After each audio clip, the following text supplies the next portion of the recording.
सीताराम, सभी को स्वागत है आपका चैनल ईसीजी लर्नोलॉजी के अंदर। आज अपन बात करने वाले हैं important questions of the pathology. जो पैथोलॉजी एंड टर्मिनोलॉजी जो अपनी थर्ड सब्जेक्ट है, उसके लिए इंपॉर्टेंट क्वेश्चंस क्या क्या होने वाले हैं आपके एग्जाम के लिए। इन क्वेश्चंस को आपको अच्छे से पढ़ना है, अच्छे से याद करना है। अगर ये आपको याद हो जाते हैं तो आपके पासिंग मार्क्स से बेटर मार्क्स आपके आ सकते हैं। ठीक है, तो इन क्वेश्चंस को देखिए, पूरी पैथोलॉजी है, बहुत बड़ी है, बहुत सारे टॉपिक्स है, अप्रॉक्स 110 के समथिंग जो है टॉपिक्स हैं अपनी पैथोलॉजी के अंदर। पर आपको ये जो इंपॉर्टेंट टॉपिक्स मैंने लिखवाए हैं, इन इंपॉर्टेंट टॉपिक्स को अच्छे से देखना है, अच्छे से याद करना है। ठीक है, जैसे आपको बेटर लगता है, किसी भी लैंग्वेज में आप याद करते हैं, कोई दिक्कत नहीं है, पर इनको याद करिए, नोट्स बनाइए और इनको पेपर में करना है। ठीक है, तो इससे ही लगभग आपका जो है 70-80 मार्क्स का जो पेपर है यहाँ से आपको मिल जाएगा। ठीक है, इनमें से कोई सा भी क्वेश्चन आपको स्किप नहीं करना है, ध्यान रखना है। आपको पूरा पेपर अच्छे से देखना है और करना है। ठीक है, तो अब यहाँ पे स्टार्ट करते हैं सबसे पहले पैथोलॉजी की क्वेश्चंस की। तो देखिए, पैथोलॉजी के क्वेश्चंस जो होते हैं, पहले मैं आपको बता देता हूँ किस तरीके का पैटर्न आपको पैथोलॉजी के अंदर देखने को मिलता है और किस तरीके से आपको करना होता है। ठीक है,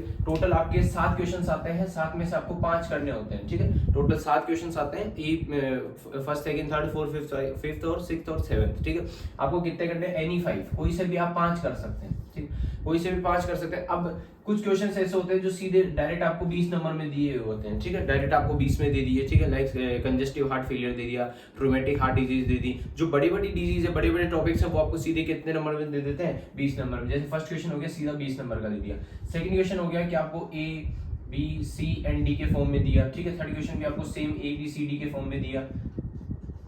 फोर्थ क्वेश्चन भी आपको ए बी सी डी के फॉर्म में दिया। एंड फिफ्थ क्वेश्चन आपको ए एंड बी के फॉर्म में दिया। एंड सिक्स्थ क्वेश्चन भी आपको ए एंड बी के फॉर्म में दिया। एंड सेवंथ क्वेश्चन आपको वापस जो है 20 नंबर में दिया। कहने का मतलब जो बड़े टॉपिक्स होते हैं वो सीधे आपके 20 नंबर में आ जाते हैं। ठीक है, तो 20 नंबर के हिसाब से करना होता है। और बाकी कुछ questions A B C D के फॉर्म में आते हैं। ठीक है, तो ए बी सी डी के फॉर्म में आपको करना होता है 5-5 नंबर में। ये कैसे होता है? इनमें हर क्वेश्चन जो है वो कितने नंबर का होता है? 5 नंबर का होता है। ठीक, तो देखिए, इस तरीके से आपका टोटल जो है 140 नंबर का पेपर होता है। ठीक, 7 क्वेश्चन के अकॉर्डिंग देखा जाए तो 7 इंटू 20, हर क्वेश्चन 20 नंबर का होता है, तो 7 इंटू 20 कितने हो गए? 140। पर आपको अटेम्प्ट कितने करना होता है? 100 का। सिर्फ 5 क्वेश्चन अटेम्प्ट करने होते हैं, और 5 क्वेश्चन अटेम्प्ट करोगे तब ही आपके अच्छे मार्क्स आएंगे।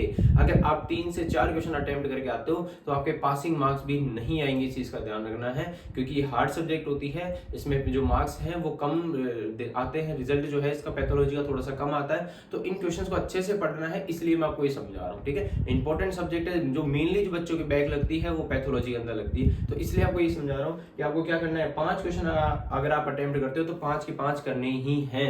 मतलब ऐसा नहीं कि आप 4 करके आ रहे हो या 4.5 करके आ रहे हो। कोशिश करो पूरे 5 के 5 आप अटेम्प्ट करो। एंड ये क्वेश्चंस जो है, ठीक है, टोटल 7 क्वेश्चन है, एनी 5 आप कोई से भी 5 करो, कोई दिक्कत नहीं है। पर कोशिश करो कि जो आपको सबसे बेटर आता है वो सबसे पहले करो। लाइक आपको सेकंड नंबर का पहले आता है तो आप सेकंड नंबर का अटेम्प्ट करो, थर्ड आता है तो थर्ड अटेम्प्ट करो, फोर्थ आता है तो फोर्थ अटेम्प्ट करो। एंड एक चीज और, अगर आपको लगता है कि मेरे को 20 नंबर में जो है, आप देखिए कोई क्वेश्चन 20 नंबर में आया, तो 20 नंबर का मतलब उसको अपन को बहुत ज्यादा लेंथी करना पड़ेगा। ठीक है, उसमें टाइम भी ज्यादा कंज्यूम होता है। तो उनसे बेटर जो अपन क्वेश्चन अटेम्प्ट करते हैं वो कौन से होते हैं? ए बी सी डी, क्योंकि ये छोटे छोटे होते हैं, 2-2 पेज में इनका आंसर करना होता है। और 2 पेज जो है अपन को जो कंटेंट है वो इतना सोचने की जरूरत नहीं पड़ती। लाइक जैसे कोई सा भी टॉपिक आ गया अपना, आ गया थ्रोम्बोसिस आ गया, तो थ्रोम्बोसिस के बारे में आपको आप 10 से 12 पॉइंट आप इजीली याद कर सकते हो, आपको याद भी होंगे, आप बना भी सकते हो। ठीक है, तो उससे क्या 2 पेज इजीली भर जाते हैं। ठीक है, इतना सोचने की जरूरत नहीं पड़ती। अब मैं बोलूं कि 20 नंबर के क्वेश्चन आपको 8 पेज भरने, अब 8 पेज आपको सोचने पड़ेंगे, कंटेंट याद करना पड़ेगा, तभी जाके आप लिख पाओगे। तो उसमें टाइम ज्यादा कंज्यूम होता है। इनमें देखा जाए तो टाइम इनमें क्या होता है? कम कंज्यूम होता है। ठीक है, पर मार्क्स जो है वो इनमें ही ज्यादा गेन होते हैं। आप 20 नंबर का क्वेश्चन करके आओगे, आप बहुत बेटर करोगे तो भी आपको मार्क्स थोड़े बहुत कम देगा, वो लगभग 14-15 के समथिंग देगा। भाई आप 20 का क्वेश्चन अटेम्प्ट करके आते हो, यहाँ पे आपने 20 का क्वेश्चन अटेम्प्ट किया तो आपको मार्क्स कितने देगा? लगभग 14 के आसपास, 14 to 15। अगर बेटर सबसे बेस्ट करते हो तो आपको लगभग इतने देगा।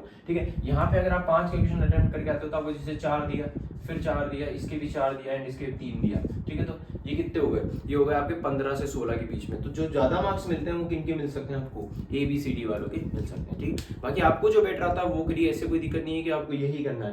पर जो चांसेस ज्यादा रहते हैं मार्क्स के वो इनसे ज्यादा रहते हैं। ठीक है, क्योंकि इनसे आंसर जो है शॉर्ट रहता है, स्वीट रहता है, फालतू का एक्स्ट्रा अपन कुछ नहीं लिखते, क्योंकि अपन को कितने पेज में करना होता है? 2 पेज में करना होता है। अब बात करते हैं कितने पेज कितने टाइम में आपको करना होता है, वो भी देखिए आप। ये भी मैं आपको चीज समझा देता हूँ, कितने टाइम में आपको जो है पेपर करना है, कितने टाइम के लिए। अब देखिए, टोटल मैंने बताया 7 क्वेश्चन आते हैं, कितने करने होते हैं, 5 क्वेश्चन करने होते हैं, ठीक है। टोटल आपकी इसी पेज जो आते हैं कॉपी के अंदर वो कितने आते हैं, 40, ठीक है। तो 40 को अपन कितने 5 क्वेश्चन से डिवाइड करेंगे, तो हर क्वेश्चन कितने नंबर का होगा, 8। मतलब जो 20 नंबर का जो क्वेश्चन है वो कितने पेज में करना है अपन को, 8 में करना है। जो 10 नंबर का क्वेश्चन है वो कितने में करना है, 4 में करना है। और जो 5 नंबर का क्वेश्चन है उसको करना है 2 पेज में।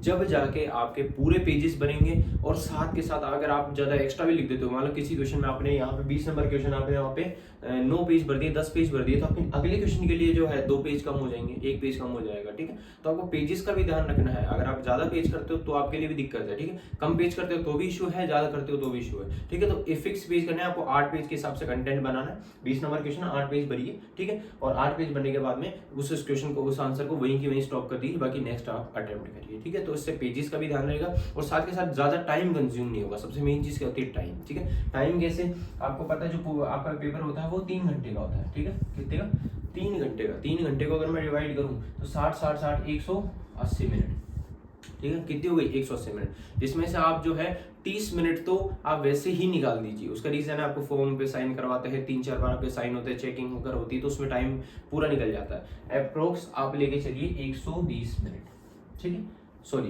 150 मिनट, कितनी, 150 मिनट, ठीक है। तो अब आपको 5 क्वेश्चंस को 150 मिनट में डिवाइड करना, मतलब हर क्वेश्चन आपको कितने मिनट में होना चाहिए, 30 मिनट के अंदर। मतलब हर 20 नंबर का जो क्वेश्चन है, ठीक है, वो कितने मिनट में होना चाहिए, 30 मिनट के अंदर। तब जाके तो आप पूरा पेपर कर पाओगे। ये चीज का ध्यान रखना है। कब कर पाओगे, जब आपके जो क्वेश्चन है जो 30 मिनट से अंदर अंदर आपका पेपर हो जाए, मतलब फर्स्ट क्वेश्चन हो जाए, सेकंड क्वेश्चन 30 मिनट में, थर्ड क्वेश्चन 30 मिनट में। इससे क्या है, आपका टाइम फिक्स रहेगा। देखिए टाइम देख के करोगे तो ज्यादा बेटर है, क्योंकि पेपर बहुत लेंथी आता है। आप करने बैठोगे आपको नहीं हो पाएगा, आपके आंसर जो क्वेश्चन है वो छूटेंगे, ठीक है। एक क्वेश्चन आधा क्वेश्चन छूटेगा। इससे बेटर है कि टाइम के साथ, पेजेस के साथ हर चीज आपको ध्यान रखनी। देखिए कभी कभी क्या होता है, अपन को आता है ज्यादा कर देते हैं, तो उससे क्या होता है, टाइम भी कम बचता है अपने पास, क्योंकि अपने उसमें ज्यादा टाइम दे दिया, ठीक है। साथ साथ पेज कम बचते हैं, तो उनकी वजह से अपन को आता है पेपर, फिर भी अपनी गलती की वजह से अपन क्या कर लेते हैं, एक क्वेश्चन रह जाता है, आधा क्वेश्चन रह जाता है, ठीक है। तो उससे बेटर है कि अपन पूरे पेजेस के अकॉर्डिंग करें, ठीक है। पेजेस के अकॉर्डिंग, टाइम के अकॉर्डिंग अगर क्वेश्चन अटेम्प्ट करेंगे तो इजीली अपना पेपर हो जाएगा, ठीक। अब बात करते हैं, ये तो हुई अपनी टाइम की और ये चीज। अब बात है इंपॉर्टेंट क्वेश्चंस किस तरीके से ये है, इनको कैसे पढ़ना है, किस नंबर में ये आएंगे, वो भी मैं आपको बता देता हूँ, ठीक है। मैंने इतने टॉपिक्स इस तरीके से लिखे हैं, ये ऐसे नहीं कि 5-5 नंबर में आएंगे, ये ज्यादा में भी आ सकते हैं। तो वो क्वेश्चन जो ज्यादा में आएंगे वो मैं आपको बता देता हूँ, कौन कौन से क्वेश्चन जो है 20-20 नंबर में भी आ सकते हैं। सबसे पहले बात करूँ मैं pulmonary function test, most important, जो आपके लगभग हर नेक्स्ट ईयर के अंदर ये पेपर आता रहता है, ठीक है। अल्टरनेट आता रहता है, जैसे एक साल छोड़ के एक साल ये क्वेश्चन आता है। मोस्ट इंपोर्टेंट क्वेश्चन, इसको जरूर से जरूर पढ़ना है। और ये क्वेश्चन जो है वो आपके 20 नंबर में भी आ जाता है, ध्यान रखना है। कितने नंबर में आ सकता है, ये 20 नंबर में आ सकता है, इसको अच्छे से पढ़ना है, यह चीज का ध्यान रखना। अभी 20 नंबर में अगर पीएफटी आ गया तो आप इसमें क्या बता सकते हैं भाई, पीएफटी में पल्मोनरी फंक्शन टेस्ट जो होता है उसमें कौन कौन से टेस्ट आते हैं, स्पायरोमेट्री वगैरह हुई, ये सब हो गया, ठीक है। उसके अलावा लंग वॉल्यूम, टाइडल वॉल्यूम, ठीक है, लंग कैपेसिटी वगैरह, ये सब कुछ आप बता सकते हैं, ठीक है। टोटल अपन क्या क्या चीज इसमें काउंट करते हैं, क्या इसके एडवांटेजेस, क्या इंडिकेशन है, क्या कॉम्प्लिकेशन है, क्या क्या कॉन्ट्राइंडिकेशन है, वो सब कुछ आप इसमें बता सकते हैं। तो ये पूरा आपका 20 नंबर का कंटेंट आपको बन जाएगा, ठीक है। नेक्स्ट क्वेश्चन की अगर मैं बात करूं तो नेक्स्ट क्वेश्चन आपका सीओपीडी जो क्वेश्चन है ये आपका ज्यादा बड़ा नहीं है, ये 5 नंबर में या 10 नंबर में आपको देखने को मिलता है पेपर के अंदर, ठीक है। या तो आपको देखने को मिलेगा कितने में, 10 में, या आपको देखने को मिलेगा 5 में। तो मैं 10 लगा देता हूँ, ठीक है, इससे आपको इजीली याद रहेगा। नेक्स्ट बात करते हैं आपकी हाइपर टेंशन, ये भी मोस्ट इंपॉर्टेंट क्वेश्चन है, ये आपको 20 नंबर में देखने को मिलेगा। अगर या तो आपको 20 में मिलेगा या 10 में मिलेगा, पर ये लॉन्ग क्वेश्चन आता है। इसमें क्या आएगा, हाइपर टेंशन क्या होती है, उसकी क्या मैनेजमेंट्स होती है, कैसे आप ट्रीट करते हैं, क्या क्या इसके कॉजेज होते हैं, क्या क्या सिम्टम्स होते हैं, तो उन सबको एक्सप्लेन करना है। किस कारण से, कारण को एक्सप्लेन करिए, ठीक है। बीपी बढ़ता है कैसे, पूरा पैथोफिजियोलॉजी लिखनी है, किस तरीके से इसकी पैथोफिजियोलॉजी कैसे होता है, वो सब कुछ आपको डिटेल में लिखना है। तब जाके आप इसका 8 पेज का कंटेंट लिख पाएंगे, ठीक है। तो इसको डिटेल में आपको पढ़ना है। नेक्स्ट क्वेश्चन की अगर मैं बात करूं तो वहां पे टीएमटी एंड इको, वो कितने में आएगा, 10 एंड 10 में आ सकते हैं, ठीक है। टीएमटी और इको जो है, इकोकार्डियोग्राफी, ठीक है। तो ये दोनों कितने में आ सकते हैं, 10-10 नंबर में क्वेश्चन आ सकते हैं, ठीक। नेक्स्ट क्वेश्चन की अगर मैं बात करूं तो निमोनिया जो है आपको कितने में आ सकता है, वो मेनली 5 नंबर में आपको देखने को मिलता है। कभी कभार ये ज्यादा 10 में आ जाता है, पर मेनली आपको 5 नंबर में देखने को मिलेगा।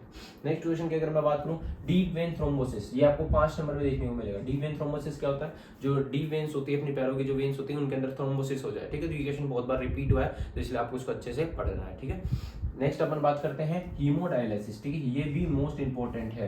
आपको हीमोडायलिसिस, डायलिसिस का एक टाइप होता है, 2 टाइप की डायलिसिस होती है, पेरिटोनियल डायलिसिस एंड हीमोडायलिसिस। तो हीमोडायलिसिस मोस्ट इंपॉर्टेंट है, ये आपको एग्जाम में देखने को मिलती है, तो इसको अच्छे से पढ़ना है। इसमें कैसे पढ़ना, 5 नंबर का क्वेश्चन आ सकता है, इससे ज्यादा नहीं आता है। 5 नंबर में 2 पेज आपको कंटेंट तैयार करने हैं। कैसे हीमोडायलिसिस होती क्या है, क्या उसके इंडिकेशन है, कैसे उसको क्या प्रोसीजर है, किस तरीके से प्रोसीजर होता है, ठीक है। उसके अलावा क्या क्या इसके कॉन्ट्राइंडिकेशन है, कब कब अपन को नहीं करनी चाहिए वगैरह, ठीक है। तो वो सब एडवांटेजेस वगैरह वो लिख के आप इसका आंसर कर सकते हैं। नेक्स्ट बात करते हैं अपना नेफ्रोटिक सिंड्रोम। ये भी आपको 5 नंबर में देखने को मिलता है।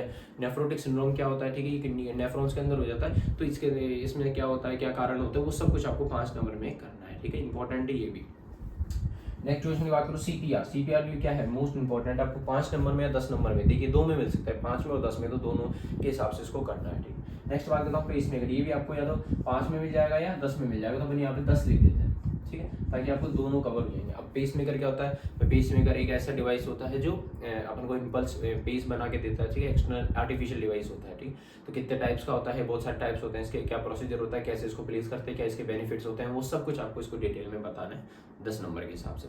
नेक्स्ट अगर मैं बात करूँ तो short notes on coronary artery, 20 number में आपको ये क्वेश्चन देखने को मिलेगा।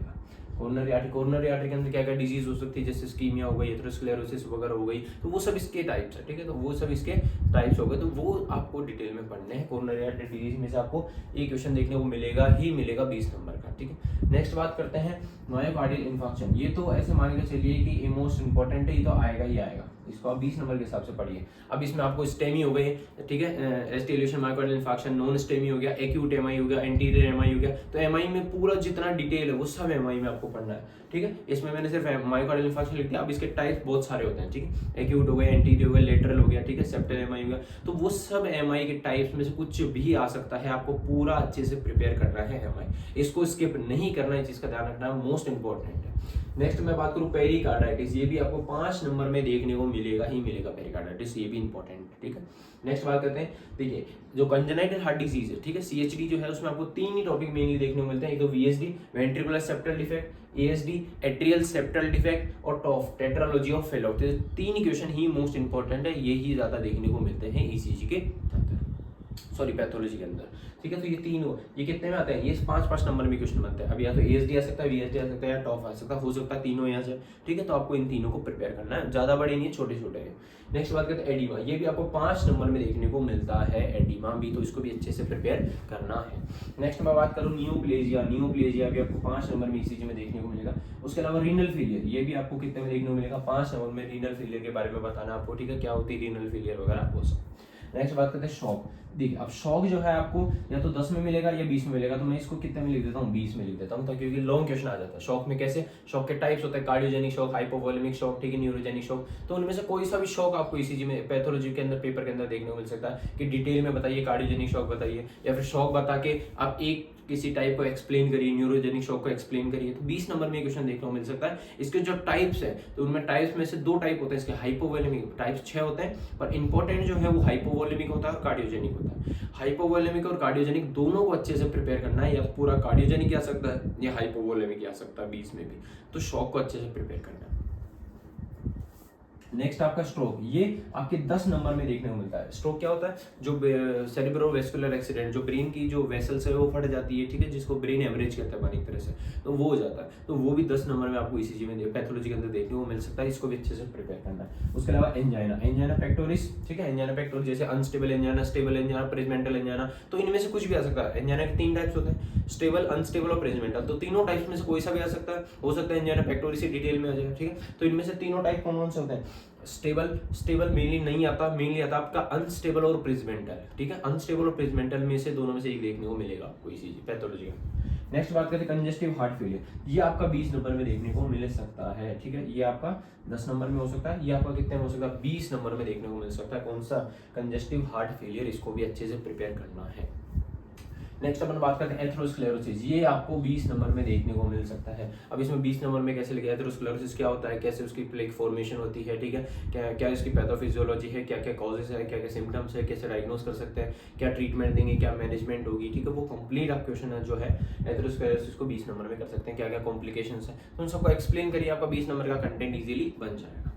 नेक्स्ट बात करते हैं एंडोस्कोपी। 5 नंबर में आपको ये एंडोस्कोपी देखने को मिल सकती है। उसके अलावा डिहाइड्रेशन, ये भी इंपॉर्टेंट है, ये बहुत बार रिपीट हुआ है क्वेश्चन, इसलिए मैंने इसे यहाँ पे लिखा है, ठीक है। तो डिहाइड्रेशन भी बहुत ज्यादा इंपॉर्टेंट है, इसको भी अच्छे से प्रिपेयर करना है। उसके अलावा अपेंडाइसाइटिस, ठीक है, अपेंडिक्स के अंदर जो इन्फ्लेमेशन हो जाता है उसको अपेंडाइसाइटिस कहते हैं, तो वो भी इंपॉर्टेंट है, ये क्वेश्चन भी बार बार रिपीट हुआ है, तो इसको अच्छे से प्रिपेयर करना है। नेक्स्ट मैं बात करूँ हर्निया, हर्निया को भी आपको अच्छे से एक्सप्लेन करना है, 5 नंबर में क्वेश्चन देखने को मिल जाता है, ठीक है। उसके अलावा बात करते हैं ब्रोंकोस्कोपी एंड लेप्रोस्कोपी, इन दोनों में से भी आपको 5 नंबर में से कोई सा भी क्वेश्चन देखने को मिल सकता है, या तो ब्रोंकोस्कोपी या लेप्रोस्कोपी या लेप्रोटोमी, एक लेप्रोटोमी भी होता है, तो लेप्रोस्कोपी लेप्रोटोमी आप दोनों पढ़ लीजिएगा, लेप्रोटोमी में से लेप्रोस्कोपी में दोनों में से एक देखने को मिलेगा, ठीक है। नेक्स्ट बात करते हैं लंबर पंचर, लंबर पंचर में से आपको कितने का मिलेगा, 5 नंबर में क्वेश्चन मिलेगा, तो 5 नंबर के हिसाब से इसको प्रिपेयर करना। सिटी स्कैन एमआरआई, इनमें से भी आपको 5 में या 10 में जो है मिल सकता है, तो सिटी स्कैन 5 में आ सकता है या एमआरआई 5 में आ सकता है, तो इनको भी अच्छे से प्रिपेयर करना है, ठीक है। अब इनमें ज्यादा पढ़ा नहीं है, 2 पेज के हिसाब से कंटेंट आपको तैयार करना है, वो इनफ होगा आपके लिए।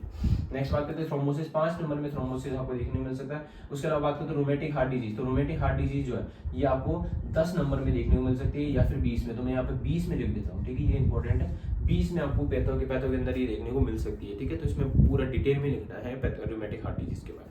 नेक्स्ट बात करते हैं urine analysis, urine analysis, urine examination जो होता है, यूरिन का कैसे एनालाइज करते हैं, ठीक है, तो ये क्वेश्चन भी आपको 5 नंबर में देखने को मिल सकता है। उसके अलावा अस्थमा, ब्रोंकियल अस्थमा जो होता है वो भी 5 में देखने को मिल सकता है। कोर पल्मोनरी जो है ये भी आपको 5 नंबर में देखने को मिल सकता है।